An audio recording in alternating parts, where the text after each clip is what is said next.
Here I am in Griffith Park, one of my favorite venues. Thank you so much for having me. It's a beautiful day here in the canyon. In front of me is the Bat Cave.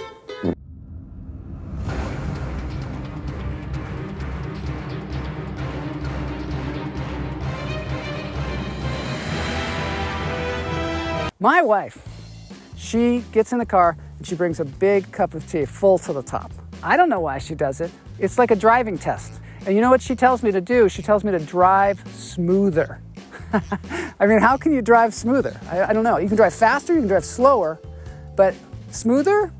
Sometimes we like hit a pothole and it spills all over and she looks at me like, oh, what's wrong with you? You just spilled tea all over me. And I'm like, just trying to drive. And then sometimes somebody will cut us off and you know what she does? She honks the horn when I'm driving. And that, of course, makes somebody irate. And if I honk the horn, I'm very choosy about who I honk the horn at. I'll honk the horn at somebody in a Volkswagen Beetle, somebody in a Prius.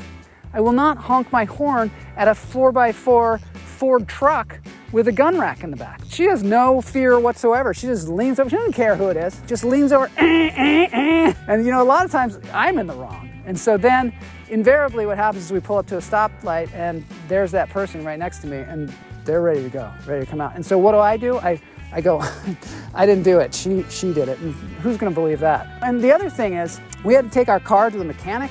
When you go to the mechanic, you have to take two cars because somebody has to drive back. And so we get in the cars, we're taking it to a new mechanic, I've never been there before, and she says to me, I'll follow you. Which, I hate it when people have to like lead people in my car. I'm like, can't you just use the GPS? And she's like, what, GPS? You mean like MapQuest? You know you're in trouble when somebody says MapQuest. You know, you're really in trouble when somebody says Thomas Guide. Just forget about it.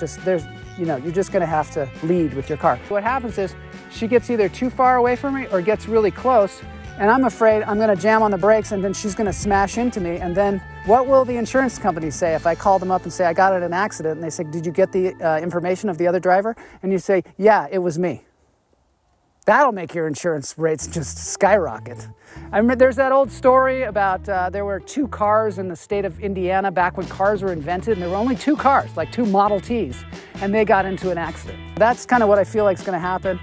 I think it's more dangerous to drive with someone following you because you're looking in your rearview mirror the whole time. And if it's your wife, you're afraid that you're going to abandon her. Maybe you're gonna go through a yellow light and she's gonna miss the light, and then what do you do? In LA, there's no side of the road, so you just stop in the middle of the road and people are driving around you, yelling at you, but you know, your priority is your wife. So you gotta wait for her to come back. There's nothing I can do about it. You know, there's some things in your relationship that you just go, okay, I'm just gonna have to live with that because that's the way the person is.